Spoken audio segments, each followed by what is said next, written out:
We've been waiting and waiting and waiting. If you've been keeping up, you know I Am Music has become one of the most mysterious and elusive albums in recent memory. Carti has been teasing this project for years, and at this point, it felt like we were all stuck in some kind of endless loop of hype, leaks, and cryptic billboards. And after all that buildup, it's finally here. I Am Music, or just music. But was it worth the wait? Well, after spending 1 hour and 16 minutes with this chaotic, high-energy roller coaster of an album, I have my answer. Apologies for the way I sound. I've been sick the past week, so I just want to apologize in advance. But Carti has always been a master of hype. From his vampire aesthetic to his surprise appearances, he knows how to make people want whatever he's cooking. But I Am Music took that to a whole new level. It felt like the longer we waited, the bigger the anticipation or the mystery became. And somehow, that mystery was probably the best part. Let's talk a bit about music since we finally heard it. The production, simple. It's insane. It's loud, distorted, chaotic, exactly what you'd expect from Carti,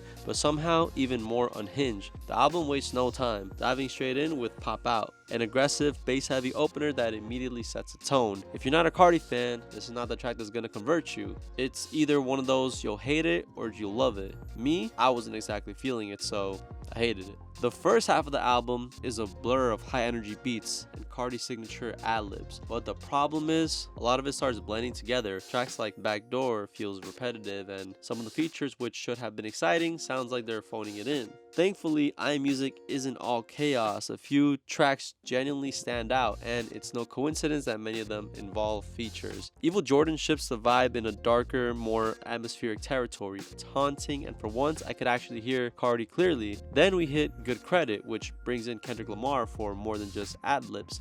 Beep, beep, beep. Kendrick's verse breathes life into the track, and the contrast between his style and Carti's raw energy really works here. Billy featuring Travis Scott feels more laid back, almost like it was made with Travis in mind. When you got Travis and Carti together, it's hard for them to miss. On the other hand, Rather Lie brings Carti and The Weeknd together again, and they deliver. The Weeknd's smooth hook over an atmospheric synth gives this song a timeless feel, easily making it one of the album's highlights. Another surprise? Fine Shit. It's catchy with a more balanced mix of Carti's vocals and a beat that doesn't overwhelm. It's the kind of track that makes you think, yeah, this is what I wanted more of. But where it really starts to lose me is in the second half. This is where things start feeling more like a chore. Wake Up Filthy with Travis again has a distinctive vibe that stands out, but by this point, the constant barrage of distorted beats start wearing you down. And when we hit Twin Trim with Lil Uzi Vert, a collab that should be magical, it's over in less than a minute. It barely gets going before it ends. Even Young Thug couldn't fully save us with We Need All the Vibes. It's not bad, but it's not enough to pull the album back on track. He tried everything he could, and I mean,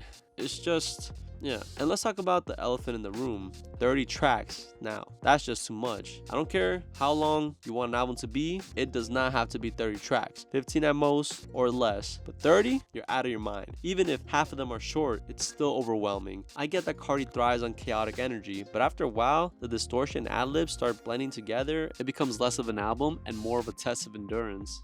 Oh, and if you haven't realized my answer by now, I don't think it lived up to the hype. 5 years of waiting for an album, and this is the best we can get.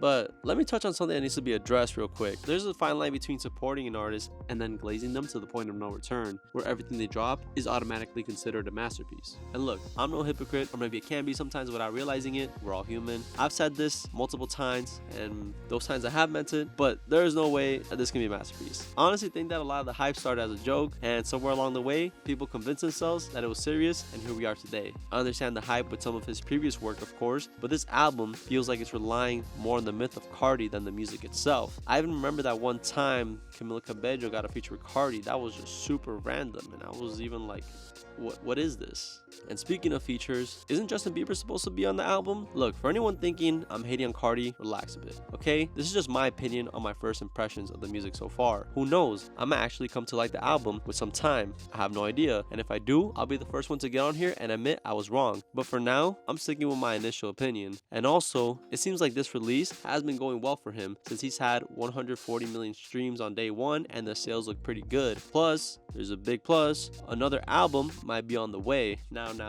I know that sounds familiar because it's almost like we heard that after Whole Lotta Red came out. But the question is, are we gonna have to wait another 5 years, or is he gonna go back to back? Personally, I don't think so. But something that makes me really think he might go back to back is that anything can happen. And especially since he likes dropping under the current administration, since we've seen before, this is the biggest clue that we might be getting an album sometime soon. Look, I Am Music isn't trash. I never said that. It's definitely an acquired taste. There are some good tracks on here, especially the ones with features, but as a whole, I believe it's messy, overstuffed, and exhausting. Tracks like Rather Lie and Fine Shit are a few exceptions, but the idea of listening to the whole thing again, I'm good for now. Maybe it was just a setting that I was in. Maybe the vibes are off, because when I see Carti performing, you could tell that's the environment this music is supposed to be played in, and maybe this is where you actually get to witness and feel all that Carti energy that people talk about. Carti still got the spark, but this album feels like he's trying to push chaos further than it needs to go, and sometimes less is really more. So after 5 years of waiting, was I Am Music worth it? To me, it wasn't. But hey, at least we finally got it. And if you don't hate me by now, by the end of this video, I want to ask you Carti fans or non-Carti fans, did I Am Music live up to the hype? Or are you as burned out as I am? Let me know if you're still bumping the album from start to finish. And if you are, you're stronger than me. I'm kidding, relax. But that's not the only person dropping an album this year. Did you know Fade is dropping this year? If you want to learn more about that and a little bit more about Fade, click on this video right here and watch me break down a few things about Fade. Until then, I'll see you soon.